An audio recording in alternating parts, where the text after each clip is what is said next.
What's up, guys? I pray and bless you so friend continue to do so. Today, I want to share you guys a little reminder.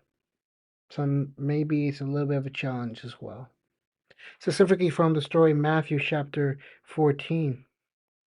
Specifically in the story where we see Peter walking on water. As I was meditating on this story this week and on situations, I came to one realization. The entire story begins with fear and anxiety. It continues with fear and anxiety all throughout. In the middle of an amazing miracle and the good Lord, the disciples know extremely well. If you look at the story, you begin with the story with the disciples coming after seeing Jesus just perform a miracle of feeding 5,000. They come out of that miracle, they're on a boat, and then they see Jesus walking on water. A ghost! Oh no! Let's run! And Jesus has to calm them. It's like, wait. Just peace, man. It's me. You know me. I'm not dead. I'm not a ghost. Peace be upon you. He has to remind them again to be at peace. That God is there. That the presence they're seeing is not something to be afraid, but rather something to rejoice, something to have peace with, calm. The same God who had done a miracle in their life before, that they had witnessed this miracle. And Peter, after realizes Jesus, like, oh my gosh, he's walking on water. That's so cool. I gotta do this. I gotta copy him. And all the disciples like, yeah, you do that. We're gonna stay here in the boat where it's safe. But you go do that. This is great. Peter had so much faith after seeing Jesus, so excited for the miracle of Jesus, that he wanted to see more of it. He wanted to join Jesus in the midst of that miracle and ask Jesus to walk on water. And we know the story, he begins to walk on water. And then the winds come, and the waves, the storms. And to be fair, Peter was a fisherman before he was a disciple. So he knew how these storms tended to be, how dangerous they really were.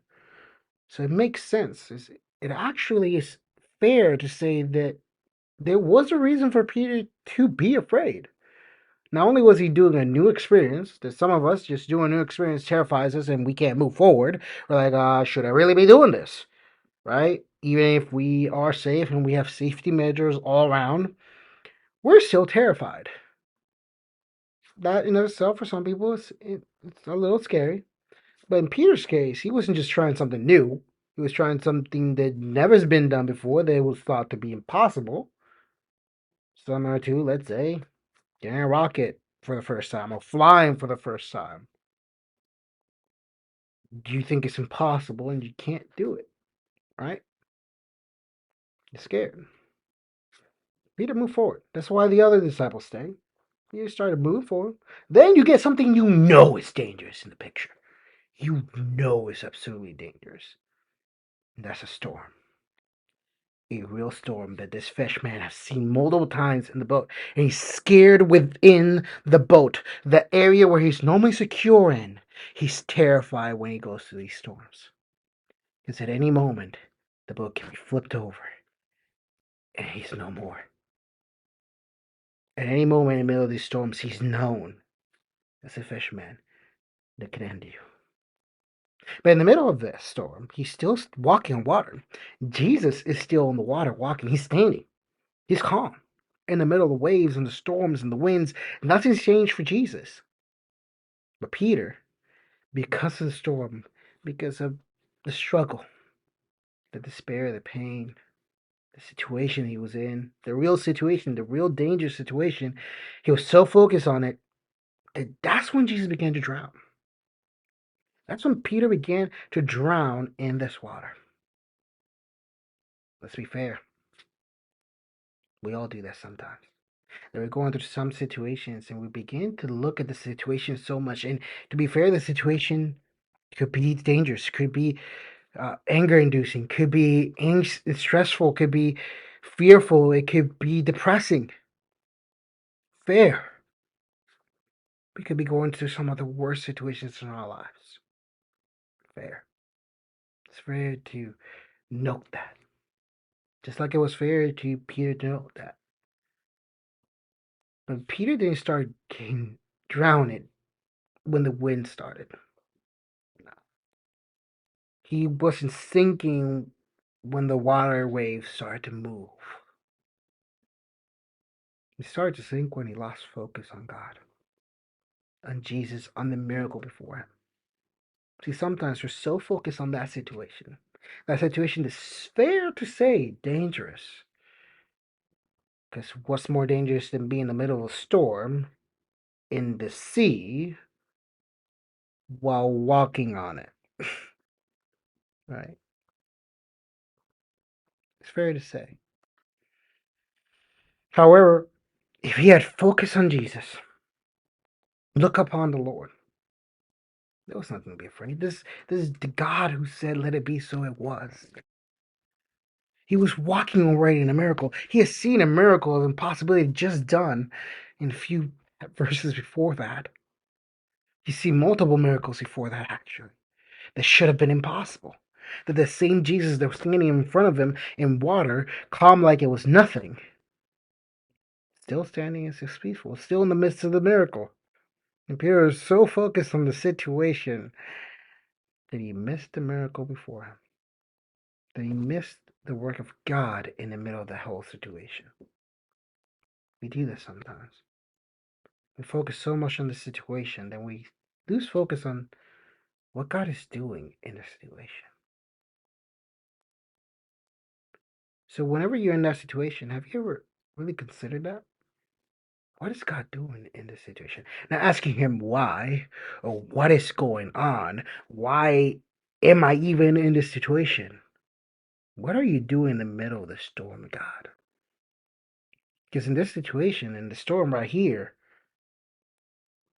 Jesus was literally standing on water, performing a miracle. Peter was in it.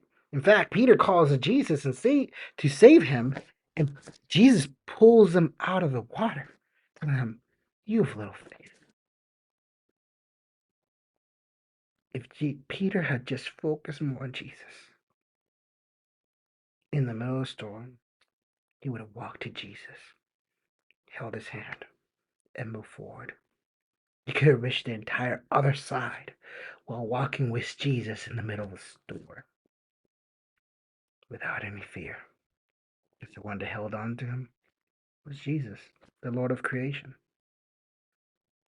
See, when we're in these situations, we can't let ourselves be so distraught, so distracted, so depressed, so angry with the struggle and the situation that we're in that we miss what God is doing in the midst of that situation, in the midst of the struggle. What God is doing in our lives, in those situations, or around us in our lives. What good is there? See, that's why sometimes we as Christians really should look at our situations in the middle of struggle and ask, God, what are you doing right now? Not as in, what are you doing? Why is this happening? But rather, what you doing? I want to see what good you're doing right now. I need to see you walking on water in the middle of the storm while I drown, so that I no longer am drowning. When you focus on Jesus, you no longer drown. Because you focus on Jesus so much that you see the goodness, and that's when you're filled with the joy and the peace of the Lord, even when the tougher situation happens. It's not that you're not going to struggle. It's not that you're not gonna go through some suffering, that you're not gonna go through something difficult, that you're not going through the storm. Rather, that you're peaceful even in the midst of it. Rather, you have joy even in the middle of the struggle, because your joy is no longer bound to the situation. Your peace is no longer bound to the situation, it's bound to the one you're looking at constantly and knowing that He has a hold of your hand and is walking with you in the middle of that storm. Guys, I want to encourage you. If that's you, hold on to Jesus. And I know it's not easy. I know. I've been that person. I've been Peter. I've been Peter way too many times to count. And sometimes even now I'm still Peter. That's why I need to make an effort to change my thought pattern to the situation, knowing the situation is there, yeah, but looking at the good of God in the midst of the situation. Because it'll be much easier for me to look at the bad stuff than the good stuff in the middle of struggle, in the middle of storm. They have no control over in the first place. Look at Jesus. Walk with him. Make that effort. And if you need help, let me know. I'll join in prayer with you to pray that you can focus on Jesus in that struggle. Well, I pray this bless you guys in some sort of way. If you have any questions, I would love to answer them down below. Leave me a comment and I'll respond as soon as I can. If you need prayer and you can't share what that prayer request really is, just say prayer down below. I'll pray for you. Have a wonderful and blessed day, guys.